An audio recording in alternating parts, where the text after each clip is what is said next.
తరఫున Congress government waste. ఎందుకు?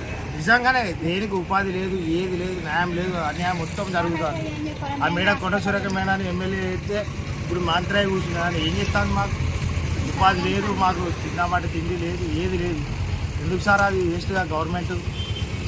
ఇప్పుడు ఈ కూలగొట్టిన ఎందుకు కూలగొడతాలని మీకు తెలుసా? అసలు మాకు తెలియదు సార్, ఎవరు నోటీస్ చేయలేదు, ఏం చేయలేదు సార్. కేసీఆర్ గవర్నమెంట్ ఉన్నప్పుడు అంతా కూడా మాకు ఏం జరగలేదు. కానీ ఈ కాంగ్రెస్ గవర్నమెంట్ గెలిపించింది మాకు వేస్ట్ అవుతారు. ప్రపంచ సుందరి మనులు ఇట్లకెళ్ళి పోతాలాట, అందుకే మీ దేశెత్తాలు.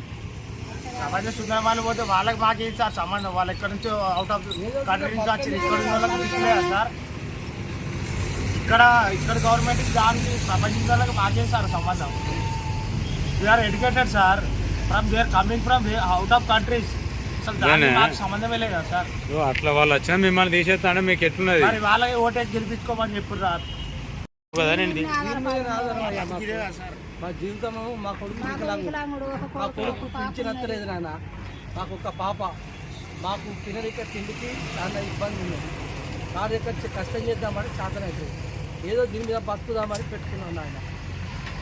ఈ 10 రోజులు మా వాళ్ళు బాగలేక ఎంజేవులు ఉన్నాం సార్.